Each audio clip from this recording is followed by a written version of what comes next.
But without further ado, I'd love to introduce our brilliant go-to-market leaders here today around the topic of sales enablement. So Ryan Ball is the VP of Sales at Birdeye, bringing over 15 years of experience in leading high-growth teams at companies like HubSpot, CarGurus, Lola, and partnering with top-tier investors like Sequoia, Google Ventures. He's consistently driven double and triple-digit growth, helped teams exceed quotas by over 20%, and contributed to 2 successful IPOs and multiple acquisitions. So Ryan, thank you for being here. Be here. Lisa Kelly. Lisa is the head of sales operations at Bamboo HR, bringing a wealth of experience in revenue operations across diverse industries and growth stages. She's an operator, an advisor, and collaborates with revenue leaders globally on B2B go-to-market strategies. So Lisa, welcome. Thank you. And Jacob Fleischer is the head of sales at Attention, where he built out and leads teams of SDRs and AEs. So with experience as a founding sales director at multiple startups, Jacob has deep understanding of building sales teams from the ground up. So different perspectives, different experiences, and at different stages of companies, all here together to discuss sales enablement. Now, before we dive into the tactical aspects of sales enablement, curious here, just around the definition, because it is a little bit ambiguous now. Everyone's got a different understanding of sales enablement. So curious now to each of you, if we had to summarize what sales enablement actually means in one sentence, how would you summarize it? Ryan, why don't we start with yourself? I was going to say ladies first and ask Lisa to start. So, but if you want me to go first, I in one sentence or less is hard to say, but I've always joked that proper sales enablement means that I don't have to be around as much. And I know that sounds like it's, kind of tongue in cheek, but the reality is if we have the resources and the tools available to help all of our sales team do their job faster and without more and more overhead or oversight or anything along those lines, then it allows us as either strategic leaders or frontline leaders or whatever your role might be to really focus on driving the business more and more. So from an enablement perspective, having run an enablement team in the past as well, I always felt like it was my job to get in-time information to everybody that was on the front line and help them do their job faster without slowing them and their process down.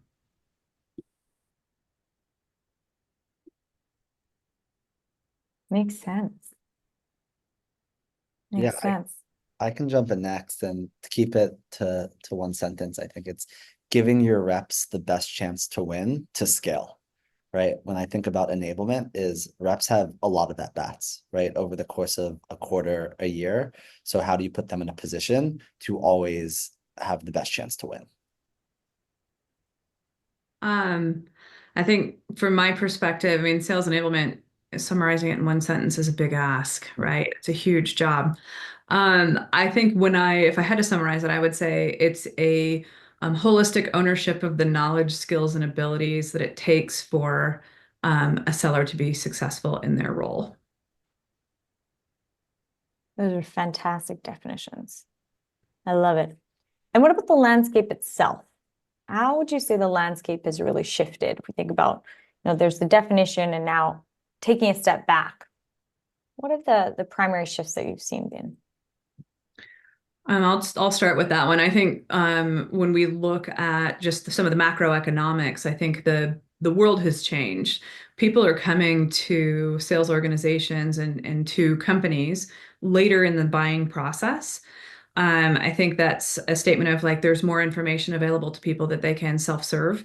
And so a lot of times you'll find buyers doing research well in advance of actually contacting a company. And so what was once effective, because we were able to catch them and steer their buying process, is no longer as effective as it once was. So a lot of the sellers aren't prepared for these colder temperature of leads. And so you have to shift your thinking to say, hey, you have to be a bit disruptive and reshape the sales process to get them kind of reset back into where we're used to working with them. And you do that through building value. But I think the other big thing that we would be remiss, and I don't think I've been on a webinar in the last 3 years that we haven't talked about it, but I think AI has fundamentally changed how we approach businesses, both internally and externally. I think that there's a lot of noise out there, but there's also some really wonderful technology and that's leveraging AI to increase the efficiencies of our sales teams. So we've been able to put in a lot of AI, and we have an AI first strategy.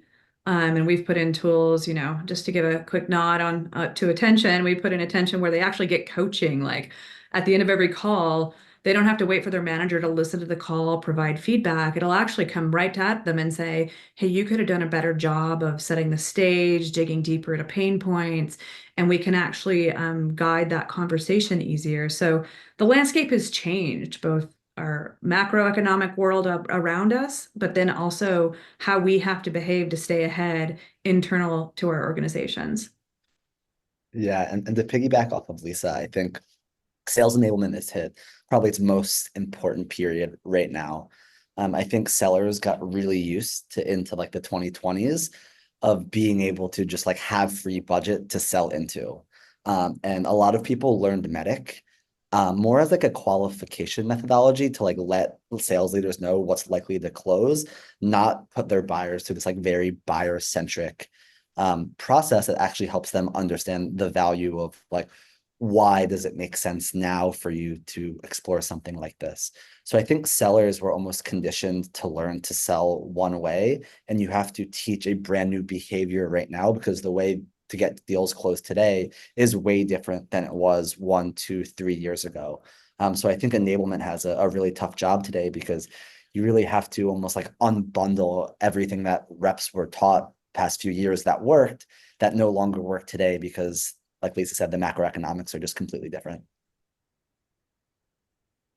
Yeah, listen, the world has changed dramatically over the last 4 years and over the last 15 years. All things considered, I think we've come out of the ZIRP era, the zero interest rate era, where money was free everywhere. And I don't know, maybe this is an old man take, but it felt like a lot easier to sell from 2017 through 2022 or so than it was prior to that. And prior to that, there weren't as many options that were out there either. I mean, we all know the primary players when it comes to, various enablement tools. I'm not necessarily going to call out names because I don't want it to be taken as a negative or anything along those lines. But what I think is it forced enablement teams and sales training teams and new hire sales training curriculums to be really, really laser focused and surgical in nature. And as all these new players kept coming in and promising the greatest thing since sliced bread, and it all felt like a 3 a.m. infomercial in a lot of ways, it really started to, I don't know, maybe confuse a lot of folks as to what really was priority in terms of really building out that buyer's journey, as Jacob was just mentioning, but also truly understanding what deal progression looks like and what's important and how you can help enable people on that front. So I wish I had a perfect answer. There's some things that I certainly miss about the old world in a lot of ways. But I'm not trying to age myself necessarily. I think there's a lot of significant opportunities, especially when it comes to AI and how we can better implement these things. I know that, I tend to listen to Kyle Norton a lot, who's a LP with GTM, just really, really thoughtful guy in terms of how he's looking at it. And I've tried to incorporate the same idea in terms of taking on 2 or 3 demos a week of various players to at least educate myself on what's out there and how it might fit into my overall vision and philosophy for how I'm trying to build teams. That's fantastic. Love that. And yes, head nod to Kyle Norton. He's doing some really fantastic work. And he actually just started a podcast too, which is a fantastic listen if anyone's looking for one around sales and go-to-market. And just to double click on that a little bit, actually, Lisa, you mentioned you have an AI first strategy. Attention is a product, for example, that you've incorporated in that. Ryan, you mentioned AI is massively changing the game. I want to just go a little bit deeper into this AI strategy. Ryan, are you seeing the same kind of AI strategy first approach unfold, or Jacob, for yourself or any companies you're working with, just understanding how can someone who wants to incorporate more AI tactically go about implementing as such with so many different options? What does that strategy actually look like for someone evaluating that? Yeah, I think the first piece of it is behavior, right? I think AI is so new and it's transformational, but you have to kind of teach or learn the behaviors of how to properly use it. So every time we have a new hire join, I task them with any task or activity that you have to do. Try to use ChatGPT, right? And see how that helps your what you're trying to accomplish. And that is increased efficiency of my reps by a significant amount, just because they're starting to learn the behaviors and having that like AI first thought process. And I have a rep who like goes home and goes to cook at night and like opens up ChatGPT now, right? Like his first thought of information and task completion is ChatGPT. So I think to like get to a point of like full adoption of AI tooling, people have to fundamentally understand the value AI brings more holistically. So I always love giving that task to people. And what I find is people fall in love and they stop using Google. I mean, to camp on that, I think whether it's AI or not, I think behaviors are really important at the end of the day. How exactly are you trying to drive the behaviors in your sales organization or organization writ large that you think are really, really important? You know, one of the core tenets of leadership, in my experience, has been to not ask, but require that reps or leaders, when they come to me, they come with the potential answer. It doesn't have to be right, but I just like the way that it forces people to think critically and try and find their own answers first. I think ChatGPT or Claude or any of those tend to be really good resources. I use it all the time myself, for God's sakes. And it's not a matter of cheating anymore. It's a matter of efficiency. I feel like I'm going a heck of a lot faster than I used to in the past. And that's what I'm trying to focus on there. But again, behaviors, at the end of the day, we're still all human beings, right? And trying to build the right habits and the right approach as to how we want to execute on what we have in mind comes back to discipline over and over again. Discipline, discipline, discipline, being really smart about what it is that you're trying to do as part of your inputs, and therefore able to understand how you can do that better and better and faster and faster. Yeah, gosh, we've put so much work into our AI strategy here at Bamboo HR. So our company mission is to set people free to do great work.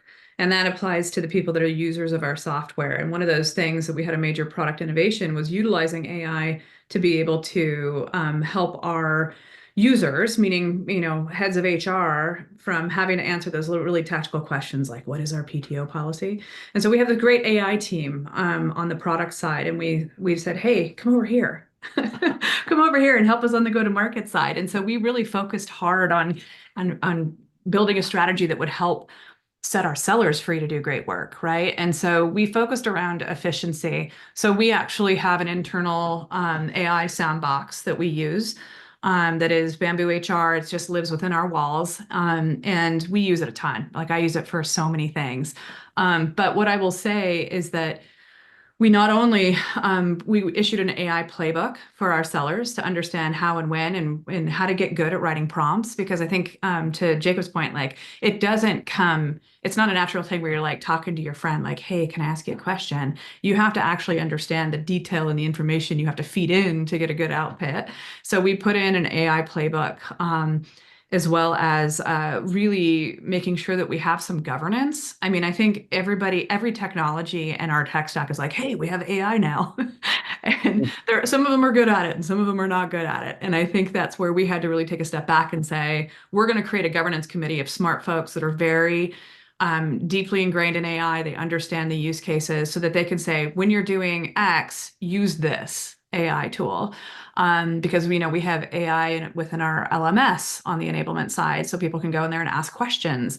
But then we also have AI to help them draft up emails, so that they can send a follow-up email that's a little bit more thoughtful than just, and also saves them 30 minutes of typing, right? But one of the things I'll just call out and the impact that this can have on a sales organization, we recently did some studies and like rated our sellers according to, no usage, medium usage, or super users of AI, because we can actually track how many queries they're running on different, especially on our internal sandbox. And I'll just say this because it's hugely impactful. When you look at attainment levels of those sellers, 21% higher attainment for the super users. And this we know is new because we can track their performance historically and you can see the spike. So that's where AI can have a very meaningful impact on your sales organization and within enablement by being able to drive some additional performance. So it's huge. Lisa, question on that. Did you find that top performing reps like pre-AI era are now the super users? Or were there reps who were maybe in the middle or the bottom that became super users and now are top performers? Yeah, I think, here's what we all know about sales enablement. Top performers are hard to change, right? Yeah. Like if they're highly performing, they don't see the need to adopt new things. So to your point, Jacob, no, these are middle of the pack folks that really hit their stride by leveraging AI tools. So they were about average attainment prior to, and then now that we've really had this push, and this push has really happened in the last 6 months. We've seen that spike in the super users, and we're obviously using that to drive further engagement from the rest of the sales organization. But high performers are not, quick to adopt change. They're usually like, I'm doing just fine. So, Awesome. yeah. But I think that's where enablement's really powerful, like taking those middle of the pack folks and making them high performers. Because high performing salespeople are always usually high performing salespeople. So it's helping the people cross the chasm or whatever you want to call it. So. Super interesting. And I mean, something you called out earlier just around post your era too was the importance of fluidity and how much the landscape's changed. So I'm curious, Lisa, around your AI strategy, how are you thinking about iteration on it with everything progressing so quickly in AI? Do you have a timeline around it, or is it ongoing, like fluid? It's ongoing. I mean, I have a couple of resources on my enablement team specifically that are focused around that. One of them runs the Tech Governance Council and heavily, well, I wouldn't say, I mean, like deeply involved with AI. They work with our AI team on the product side to say, how can we be better? How can we utilize this in a different way? So I think the how we're doing it and the iterations there is constant. Like it's not something that we're just going to be like, okay, we got our AI, we're done. And partially that's driven by the fact that every new technology is coming up and saying, hey, you should use our AI instead of their AI. And the reality of it is that we have to be thoughtful or we're going to get, completely drunk on AI choices. So. Yeah, Abundance of options creates a little bit of paralysis. Yeah. Sorry, Ryan, go for it. No, that's exactly what I was going to say, actually. And sorry, I tend to treat these as conversations and interrupt every now and then. Oh, they are. Jump in anytime. Yeah. But how, I guess, Lisa and Jacob, to a certain extent, because you're running sales teams that are selling this dream in many ways, right? And I know it's more than a dream, don't get me wrong, but how is it that you help people identify, or your team specifically, Lisa, identify what's noise and what's actually part of your vision or the vision of the company itself? Because what I'm concerned about, just knowing me, is that everything looks awesome.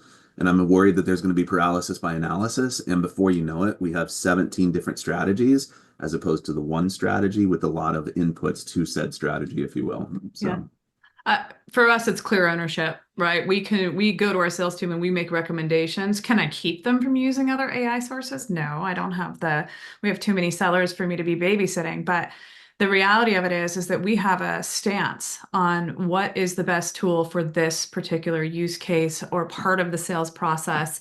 And we also run contests, like almost hackathons, like, hey, figure something cool out that you can do. And I'll give you an example. One of our outbound team found an HR person that is very much within our ICP and a proper persona. They saw that they were an author, so they took their information and they put it into AI and said, summarize this and tell me what their main points of this article and how those tie to the Bamboo HR value prop and how we could help them achieve those goals, right? And so then they pulled that out and then they sent it to them as an outbound prospecting email. So we get a lot of really unique use cases coming out of the brilliance of our salespeople.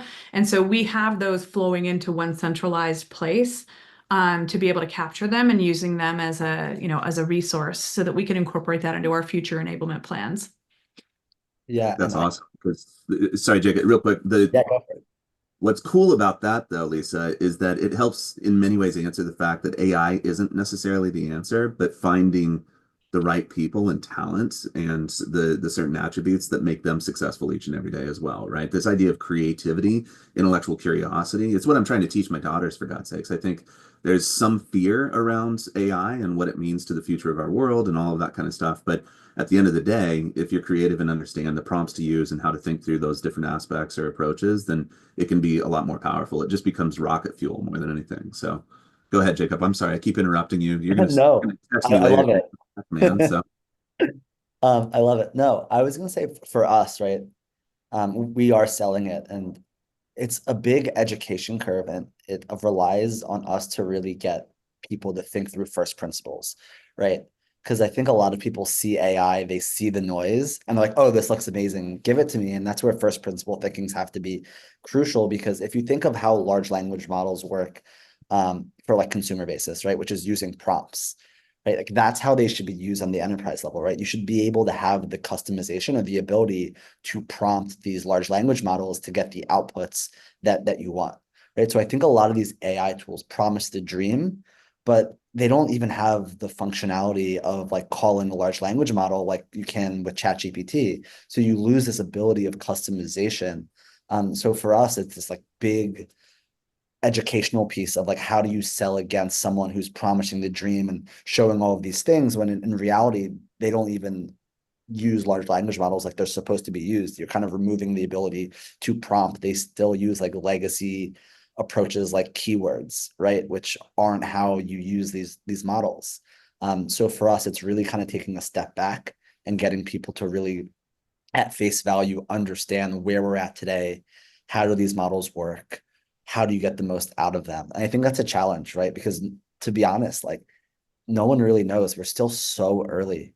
So it really is this huge educational piece that we're focused on in our selling process. Yeah.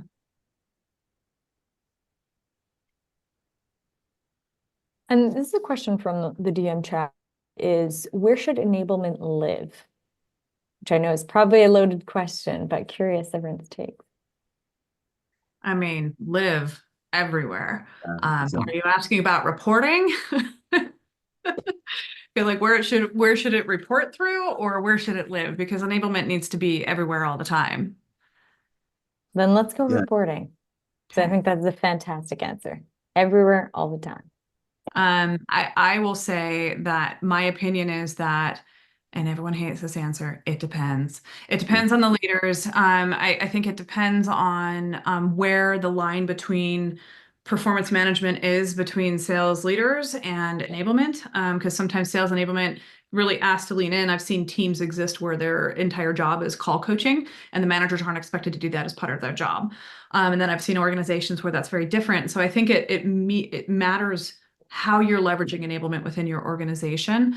I like to see it no matter what, rolling up through a CRO if there is one, mostly because of the fact that there has to be heavy strategic alignment, because enablement is where the rubber meets the road on driving action behind a strategy. We're going to change X, well, we need to have a plan of how we're going to move them from where they are today to that next point, and having that deep strategic alignment is important.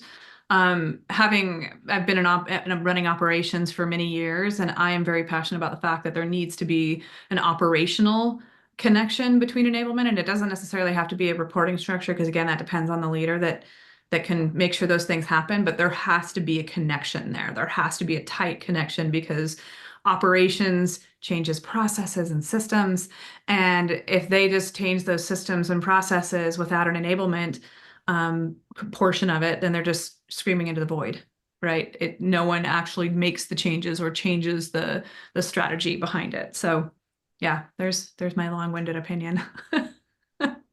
I agree with your opinion. I think it depends at the end of the day. Where I've seen the most success is whenever it rolls into the revenue leadership function, whatever that looks like in your business, your scale, whatever it might be itself. Because ultimately, most often, those are the individuals responsible for the overall vision and philosophy as you're moving forward, and how exactly is enablement going to support that and allow the entire organization to scale faster and faster.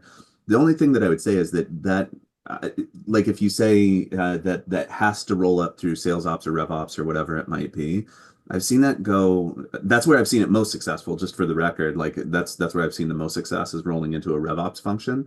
But you can't necessarily just take that playbook and apply it everywhere you go, because different individuals have different skill sets and different strengths. Lisa, you've been in operations for a long time.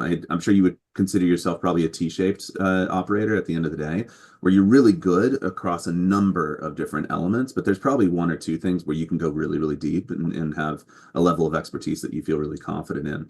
Your expertise might be different than somebody else in a RevOps leadership role, where their expertise is different, and therefore that enablement role doesn't quite fit in the same way. And it's even more important that they've identified the right talent if that's the case. Those kinds of things. So it really does depend at the end of the day. I've seen it roll into marketing as well, and it's not that it went poorly when it rolled into marketing necessarily, which still rolled into the leadership function itself. It's just I think we'd all agree that there's a different tonality from a marketer than there is from somebody who's trying to drive revenue. And therefore, a lot of the enablement would tend to have a little bit softer tonality as well. And that didn't necessarily support the overall revenue targets in the same way that we might have expected otherwise. So. Yeah, I can actually speak from like the experience back to when I was a rep, because we actually changed where enablement reported into. So we built an enablement team at my first company I was an AE at. It reported into ops, and then they switched it reporting into the CRO. And we actually felt like, me personally, like a foundational shift. They brought in a new enablement lead when that happened, and that person was very hands-on on the deals, right? And I felt that was really impactful because that person was actually a sales leader, switched to enablement, and then reported into the CRO. So everything that they built for us and everything they thought about was tactically through the lens of, I was a sales rep, what would I do? What are the best practices? What are working? Right. And I think for me, as we continue to build and grow our team, I would always want enablement to live in the sales revenue world based off of that experience, because you just kind of have that sense of what works and what doesn't, having sold right before. And I think if you haven't sold before or sold recently, you start to lose touch of what is working today. I think like we've talked about, sales changes foundationally so frequently over the years, right? So you need someone that actually has worked a deal from start to finish, or it puts themselves in a position to watch deals develop and be very hands-on, so the reps feel like they can trust them. I think that's something big that I see, is someone could be amazing, but if they don't have the reps trust, are they going to adopt what they're learning, right? So I think having that experience of selling, or being willing to roll up the sleeves and jump on calls with reps to learn, helps build that trust, which will then help with adoption of enablement. In many ways, Jacob, what you're saying is, how exactly is your organization defining sales enablement as well, right? Because a lot of what you just said was what we did in the early days of HubSpot. Quick shout out to Andrew Quinn, who's the greatest sales trainer that I've ever met in my entire life. We used to call him the doctor because he was just so surgical in the way that he would do things, right? But our definition of sales enablement back then was very heavy on sales training, right? Understanding how to run a consultative sales process, the rhetorical questions we needed to ask in order to get to the qualification matrices that we were looking for, et cetera, et cetera. In some organizations, especially more, well, I don't mean to say especially, but I've observed at least that I tend to see it in more mature organizations. Sales enablement tends to mean a lot of content, or definitely technology or anything like that. And there sometimes tends to be a fraying in terms of what exactly the mission of or charter of sales enablement is. So, but I'm a big believer in it being sales training first, not replacing a sales manager. I think, I don't have a lot of time for sales managers that are keyboard warriors and just in spreadsheets the whole day. Like, my best sales managers I've ever worked with are coaches, first and foremost, diving into calls, giving feedback, all that kind of stuff. But Lisa, would you agree with that? I'm just kind of curious from your perspective, like how sometimes sales enablement can diverge depending on the maturity of a business, or do you think I'm way off there? No, I don't think you're way off. I think you have to acknowledge your current state, right? And build an enablement team that supports the current state or a future state that you want to evolve into. I think that, there is no one answer for it. And having worked as both a consultant and in full time, like, I've seen such a huge array of enablement departments and how they've made it work for them. But yeah, I'd agree. I mean, like, product marketing. Product marketing and enablement are a handshake. Product and enablement are a handshake. Like, there's so many areas. I kind of view enablement as a little bit of the hub of a revenue organization, because they really do need to be able to connect different groups to each other, as well as keep their finger on the pulse of the entire organization. How you go about doing that, it's not easy, but you have to really be thoughtful and design an organization that'll get you there. But yeah. Yeah.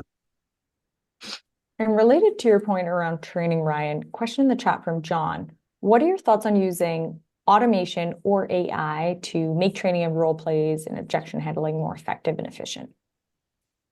I love it just from a timing perspective more than anything else. I've looked at quite a few tools that do the bot training or the clone training or whatever it might be.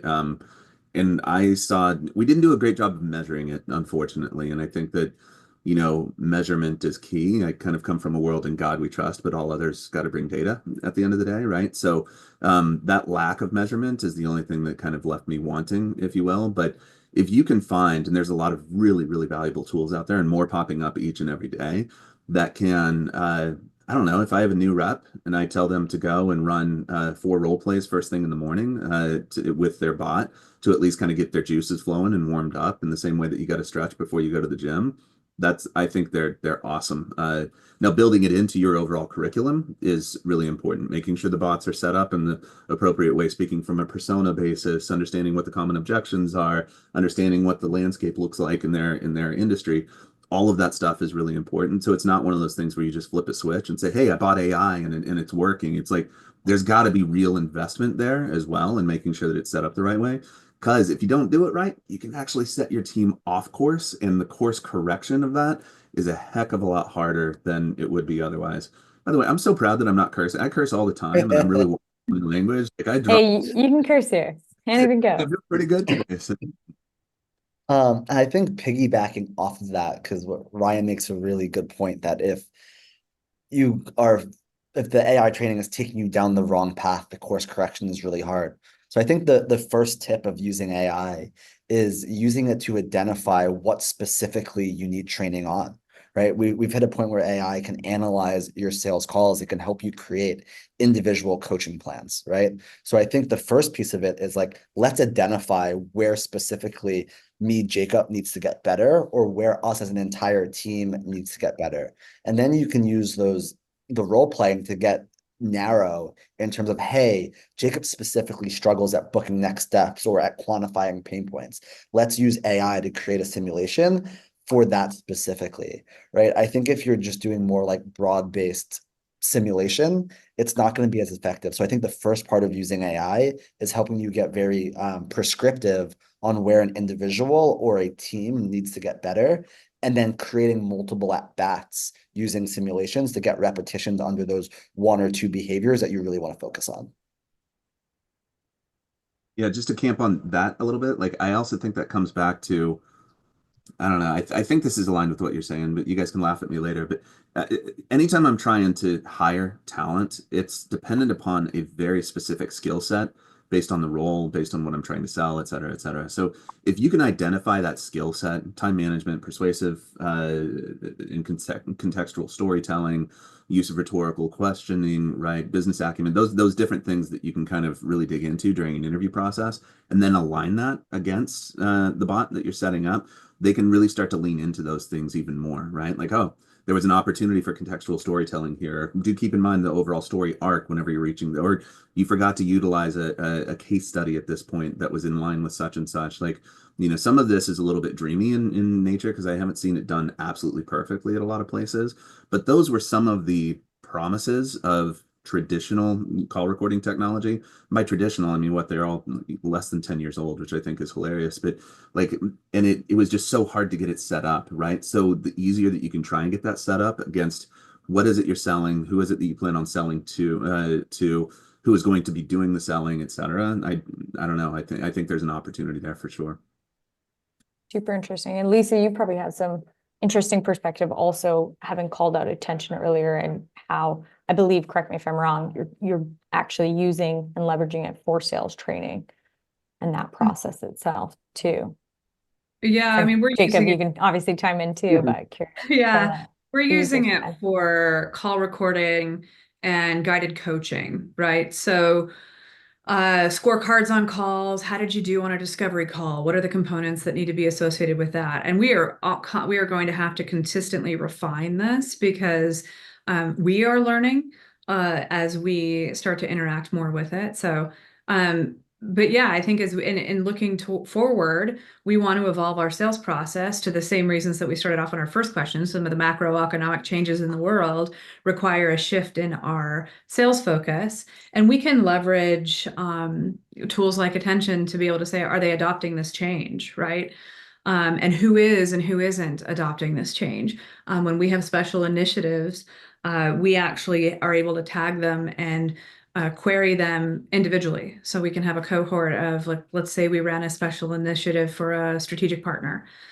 We can actually go and say, how are these conversations different than our regular conversations? So I think there's so many use cases to talk about it, but we are actually using it for training, but we are also using it for strategic purposes. So I think there's some of the real tactical things that you can do to help your sellers be better and help your managers really identify I think Ryan was making the point earlier, like knowing where to coach someone and on what is one of the biggest challenges, right? Because prior to having some AI functionality, our managers would have to comb through hours of calls to try and find something that they can say, hey, stop saying this, start saying this.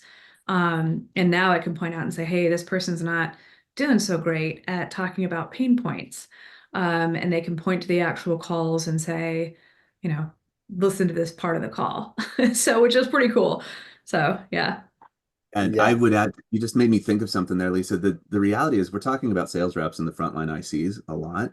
But if we think about, like, being a sales manager is the hardest job around. I was going to say in the world, but we all know that's a bit of hyperbole. But like, it's a hard gig. It's a hard gig making a transition, and all of a sudden you've gone from buddy to boss, and the expectations on you are that you know everything and you know it perfectly. But when we think of sales leader enablement, I think that's a big opportunity. So utilizing tools such as attention or various tools in AI to help them better identify what's important, that should hopefully, knock wood, help drive an organization forward a lot faster as well. Because if you, I don't know, I was a sales manager once, and it was hard as heck, and I was trying to do my best, but it was best intentions at the end of the day, not necessarily utilizing science and data to truly understand how I could do better. So I don't know. Yeah, and I want to drill that home. I think one of the things that is often neglected in enablement strategies is the management layer, and they are the most powerful multiplier of enablement strategies out there. But I find that we spend so much time talking to ICs that if you can get one sales leader to be really, really embracing what needs to be coached on, how we talk about things, sales process changes, whatever that is, they become a multiplier and a reinforcement place, because enablement is going to be highly ineffective without having leaders that'll back them up, and leaders will be highly ineffective without enablement to back them up. So I think that's a handshake that a lot of people think that a sales enablement team's job is to enable the ICs, when really I feel like we need to spend a big portion of our focus helping our managers be better coaches, be better leaders. Management is easy, leadership is hard. And I think that's where a lot of times we're just like, congratulations, you've been promoted, you're a manager now, go manage things, right? Like, whereas when a salesperson comes through the door, you're like, okay, we have your 2-week onboarding, and here's your mentor, and here's your buddy, and this is what we're gonna do, this role play. But managers were just like, cool, here's your team, bye. Right? So without being thoughtful about your management enablement strategy, you're never going to develop a coaching culture. So, yeah. That's a good point. And question from Suresh in the chat, going back to more of the individual reps, but how do you identify the underperformers? And obviously, assuming it's easy to actually differentiate high versus low, and how do you look into what to coach each and every one of those underperformers?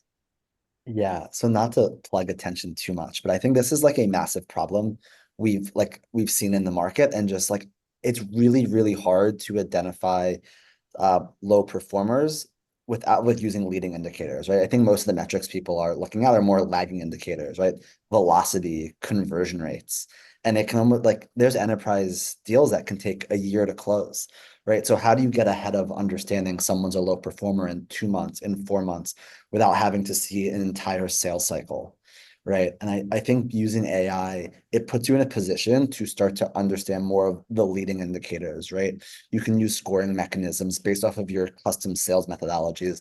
It could be MEDDIC, it could be something hyper specific to your business to start to understand on day one or people utilizing and adopting the frameworks that we put into place in a highly effective manner, right? And then that starts to become a way more leading indicator of who is a low performer versus who is a high performer, because it's viewing it through the lens of every conversation. And you're not kind of stuck on this static data of 12 months from now, did we close this deal in a timely manner? Right. And I think a lot of people end up sitting in seats probably for a little longer than they should because of that, because you're kind of bound to these more lagging indicators.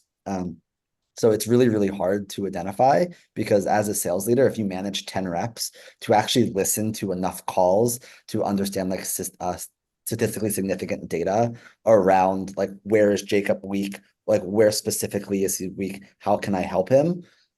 It's impossible, right? Like, it's hard to know that like, you can listen to one call and you can think I'm the best, or you can listen to one call and you can think I'm the worst. And maybe I just had an off day, or maybe I just had like a stellar day, right? So I think using AI can help you get ahead of these more leading indicators to really understand, to scale, is this person going to work out or not? Yeah, I don't disagree with that. And I think that most of our conversation has been focused on AI. I'm going to take this a little bit different angle though. And you make a great point, Jacob, in regards to like, if you are running an enterprise team, some of those deals can be 9 to 18 months in length. And, you've already invested hundreds of thousands of dollars in one individual before you know whether or not it's going to work, right?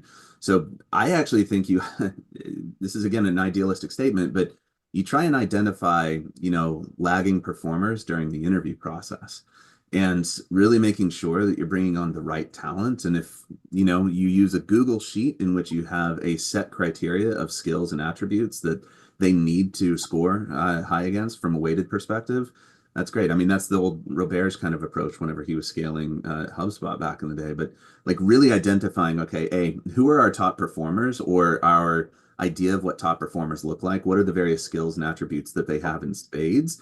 And how can we objectively, or from a behavioral basis, look to interview against that and ensure that we're at least trying to find the right people as well? Everything you said about AI, everything you're talking about in terms of like doing some level of, cross analysis and overlay, that's absolutely correct. I think what I see far too many, and I hope that we're in a better spot today than we were just a few years ago when every organization thought as long as I hire people, that means more revenue. I think we all kind of realize at this point that that's not necessarily the case anymore. It's about productivity and identifying the right talent first and foremost. So if we can actually allow ourselves to take a step back and ensure that we're hiring the best, according to our sales motion, et cetera, that helps kind of solve for it in the long term. I don't feel like I articulated that all that well, but really just trying to slow down a little bit and make sure that you know exactly what your sales motion looks like and what a great sales rep looks like against that, and being really, really, I'll use the word surgical again against that. Don't cut any corners. Don't try and lie to yourself. Yeah, I'm gonna kind of reinforce that. So I actually learned what a lot of what I know about enablement and success and performance management in sales organizations from running talent acquisition. I run talent acquisition for a company that had a 900-person sales organization. We would hire, dozens every month, and we had to have it dialed because it was they would move from, the one side to the next position. And so we constantly had to have this hiring and onboarding engine. And the exercise that Ryan's actually touching on, I have a really formalized process for that. So we look at I want a list, a comprehensive list. We do a brainstorming session using some of the root cause analysis, Lean Six Sigma type of methodology, where we basically pull all of the knowledge, skills, and abilities that a successful seller should have. And then we go through and we give ourselves a real honest gut check. Can we train this? Yes or no? Are we willing to train this? Yes or no? And if the answer to either of those questions is no, then we have to hire for it. And so then you take all that big long list of critical requirements that we will not hire a person unless unless we have a belief that they can do these things. And there you take that a step further and do the behavioral based interviewing question, so that at the end of the interview, if I'm charged with determining if this person has strong communication skills, I have very clear questions that I'm asking them that should be able to give me a sense of past behavior predicts future behavior. All signs say, yes, this person is going to meet that expectation. but that you've got to take it even a step further to say when someone fails out of an organization, and whether that be because they were not hitting their numbers and they were, coached out, or they quit, they don't like the job, involuntary or voluntary, doesn't matter. You need to do a little bit of a gut check, because anytime somebody fails, it's usually because we've either hired incorrectly or we've enabled them incorrectly. Obviously there's the corner cases where there's like a life event, or if someone wins the lottery, I'm not going to fault them for quitting their job. But for the most part, we have to go back and look, what knowledge, skill, or ability was this person missing, or were we unable to successfully train on, that we need to change or add or remove from the profile. And making sure that you have that kind of full loop of looking at the positions in a holistic manner, especially for repeatedly higher positions. Your SDR, BDRs, your account executives, your sales leaders, they should all have a really clear profile of what success looks like for those.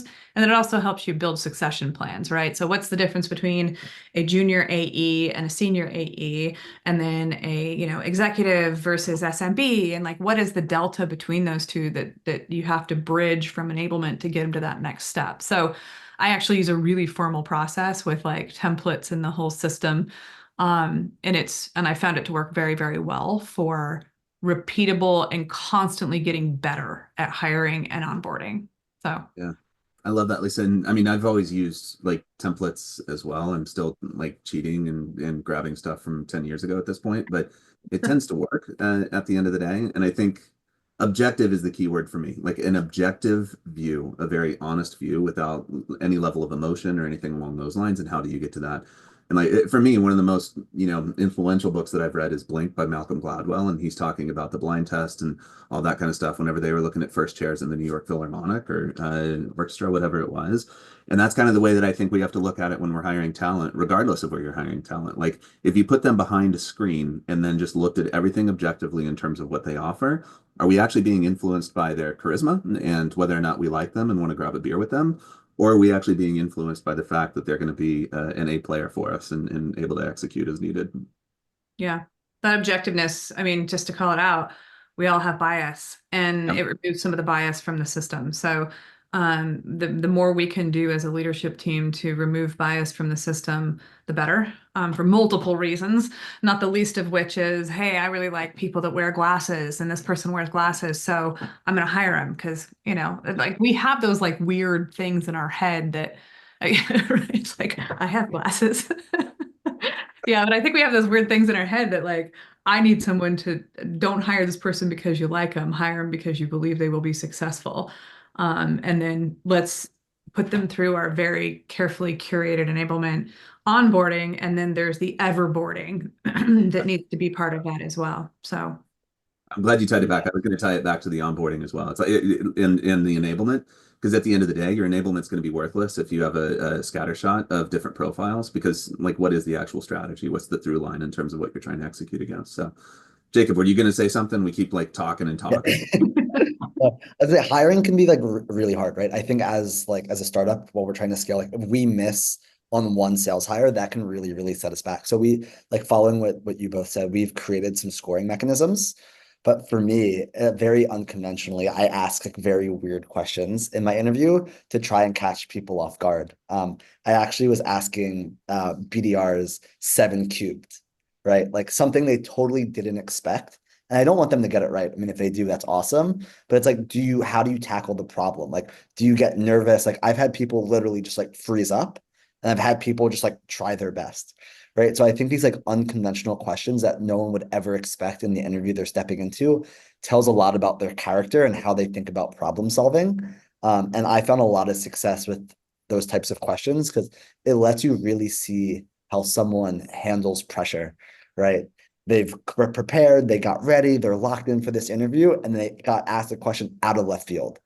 How do they react, right? And that tells a lot about a person and their ability to perform, I think. And what yeah, are you trying to uncover with that kind of question, right? Like, I think I know the answer. That's my own rhetorical question back to you. But ultimately, there's an underlying element that you're really trying to dig in on and get some measurement against. Is that fair?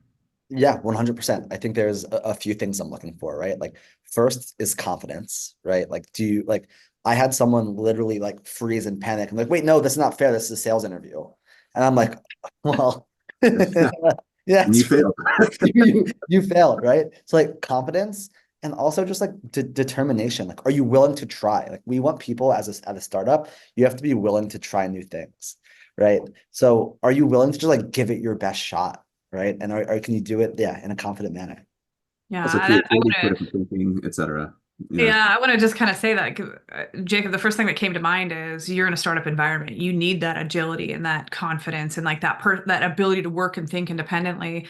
Whereas as you get to a larger enterprise organization with 1,000 sellers, you have to kind of be a little bit more dialed in and very scientific, because otherwise you end up with a bunch of people going rogue. Like I've always said, like that challenger personality that a lot of people talk about, the challenger methodology. It's not as much a methodology as an approach, but different webinar, different topic, different time. But I always said that like if I had a sales organization filled with the challenger personality type, it would be chaos, because Yeah. they'd constantly be challenging everything that came at them. But I think in a startup environment, Jacob, that's exactly who you need, right? You need someone that's going to challenge the status quo, be disruptive, change the way your prospects think about what they've already pre-decided. And you know, it's something that you have to give a nod to what your enablement strategy is based on your organization and where you are in your growth cycle too. I think that's an important thing, because I've worked with, I shouldn't say worked with, I've worked with as a consultant 10-person startups all the way up to 5,000 strong sales organizations. So there's a huge difference between how you run one versus the other. I love it. It's interesting And you talk I, about sorry, Sophie, go ahead. no, I don't want to cut us off. I feel like we could keep going on this, but we also have a couple really fantastic questions, Oh, and I cool. know we've just got a couple minutes left. So maybe I'll jump in with one. We actually answered Suresh's, who is the co-founder and CEO of Sales Table, through that conversation. So thank you. I'm going to skip to Morgan Mackel's question. Morgan is a great revenue leader who's the VP of Sales at XAI, which was acquired by Bizzabo, and he's wondering, Jacob mentioned the new way buyers are buying, which I believe also incorporates Lisa's idea of so much research is now done by buyers upfront before they'll interact with the vendor. Can you share some specific differences in how you've had to adapt the sales methodology to adapt to the new motion? So for example, you mentioned Medic, which is often built directly into sales ops and sales workflows. So how is that changing now in the new era post 2022 that Ryan mentioned? I can jump in on a couple little tactical things there. Medic is a qualification framework. So I think, just I want to call out that Medic is not a sales process. It's a great way for you to internally talk about your deals and say, yes, we've checked the boxes and it looks positive. But one of the things I'll say is that there's two really important skills that your sales team needs to have right now. And it's the ability to kind of understand your competition, right? Because if someone comes to you and you're what I call column B, your column filler, they already decided they're going with a different vendor. Their CFO wants them to have 3 vendors with pricing. So you can look for signals about whether you're column A or column B. Having your sellers have a deep understanding of those flags. For example, I just need a quote. Just give me a quote.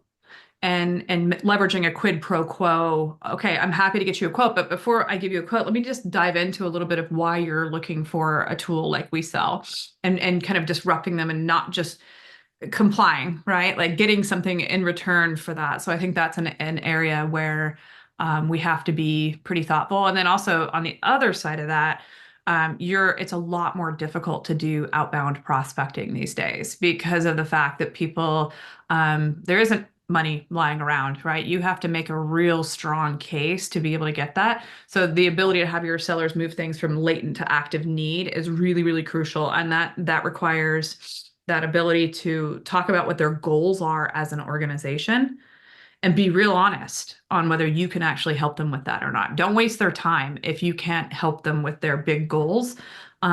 Just say, hey, great job. Love to stay in touch. And if you're ever in the market, let us know. Because otherwise you're just going to be wasting your time and theirs. So I think helping people understand buyer psychology and what is important to a buyer at the different stages of decision making, I think that's a really important thing. So, but yeah. I Yeah, don't know if that. follow up on that. Like the big goals is massive. And I think that's something a lot of sales reps miss. I think so sales reps are really fixated on what they solve for. They forget to try and understand and learn the holistic business context of priorities of that organization, right? I can ask you a million questions about what we do, right, and how we help. But I think a lot of sellers miss the mark trying to figure out in context what is most important to the business, right? So a prospect might say, hey, this sounds really cool. And the deal starts to move on. And you find out later in the sales cycle that they have 4 other initiatives around outbound and marketing and product where you're at the bottom of that stack, right? So I think a lot of sales reps end up losing a lot later than they should have because they don't ask questions around the business, right? And trying to really more understand holistically what is most important and what are your top priorities outside of what we're trying to help with, right? And then from a framework perspective, I always teach my reps to use the 3 whys: why now, why anything, why us, right? And I think that helps frame the conversation in a way. I think I learned this from Ryan the other day, so sorry to steal your line, Ryan. Oh no, it brings a tear to my eye, Jacob. That was great. Like how do you make money, right? Like, and when you adopt those three things away from Medic, you start to create an environment of starting to become very curious around what they're actually trying to do and how you can help solve their problems, not go to your CRO and say, hey, we checked this box, this might be a good deal. And listen, Sophie, I'm happy to do another full hour on this with you at some time. I am very passionate about this and how things have changed. But again, back to what Lisa was saying, medic or med pick, in my experience, that's a qualification, methodology around the forecasting more than anything else. All those questions should be answered through really curious conversations in which you're really just trying to identify, as Jacob was talking about. He took the first part, like why us, why now, why buy anything, from John McMahon. I mean, everybody knows John McMahon, greatest CRO in the 21st century, to be fair. But the whole idea of how do they make money? Do they want to make more? And can I help them make more? You have to know those answers before you ever even pick up the phone. So some level, and this is where AI is like the new world in so many ways, helping reps get ahead of it and understand, like, okay, what is the exact like social construct of this business that I'm about to speak with, and how exactly is there an overlay or some sort of fit in terms of what value we bring. But the key word for me, at least, is value. You have to understand value, because nobody, Lisa, Jacob, myself, we don't wake up in the morning and say, man, I hope somebody calls me today and asks me for $20,000 or $200,000 so I can spend with them. Nobody wakes up. Like, I mean, just sociologically speaking nowadays, I don't even respond to my texts or it's just the way that it works. Maybe because I'm a bit of an introvert, but that's the reality. Like, it's so much harder to actually get in front of people. So when you do get in front of people, you better know your stuff. Great point. And we have 1 minute left. If anyone has to drop, please feel free. If we can squeeze in Brian's last question here, that'd be fantastic. He is the Revenue Enablement Manager of Energage. I'm going to group these together, but as a one-person enablement team, how would you prioritize training on GTM updates versus skill development? And then a bit of a second question is, how can enablement measure and improve their effectiveness? I'll just drop my opinion on the first one because I do have to drop for another meeting at 11. But go-to-market updates and skills development should be in different forums because they're in different psychological positions for the people that you're training. So you need to have different forums, because when people are in that active learning mode is when you want to do skills development, right? And that's very hands-on. You have to be thoughtful of adult learning theory and understanding that. Whereas go-to-market updates, oftentimes I'm guessing you're talking more like the product updates and system updates, org structure updates, internal focused updates. Those are more informational. So that's more about meeting them where they are with referenceable materials. Like, yes, you need to tell them for the auditory learners, but then you also have to have backup materials for them. But that skills development, you need to catch them in the right psychological position to be able to have success there. So I don't think there's a priority on one or the other. You need both. So anyway, I have to drop. Thank you, Lisa. But thanks, everyone. Have a great rest of your day. Bye, Lisa. Yeah, it's what was the second question? Measurement. So I can tackle that one real quick. But whenever I was in enablement, it was much more of a lagging indicator that would prove that we would measure to prove whether or not our various plays were working. One of my favorites was time to productivity for new hire sales training. Like we would take a cohort analysis over a period of time and identify, hey, were we able to move X, Y, and Z? I actually helped run some enablement at HubSpot before I chose to move on to other opportunities.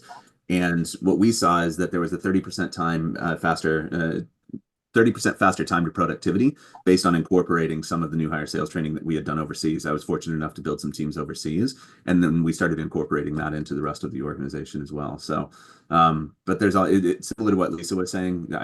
Those two elements need to live entirely separately because one begets the other. But skill development, and this is where Jacob's kind of in the trenches right now.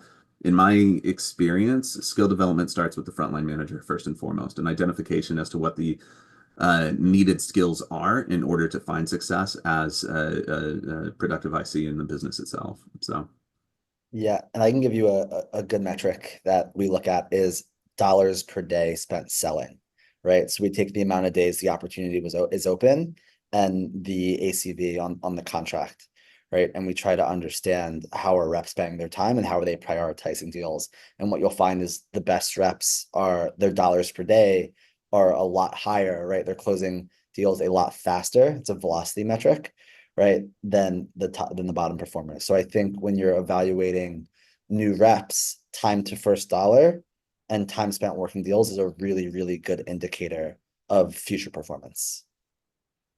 Great answer. Super tactical. And I know we're just a couple minutes over. Thank you everyone for the time, for the extra 2 minutes, and for this entire hour. This has been fantastic. I feel like we could have just kept talking. Usually we'll wrap it up well before the hour, but this is just such a fantastic conversation. So Jacob, Ryan, and Lisa, who had to depart, thank you so much for your time. Thank you everyone for joining, and have a great rest of your Tuesday. Thank you. Bye, everyone.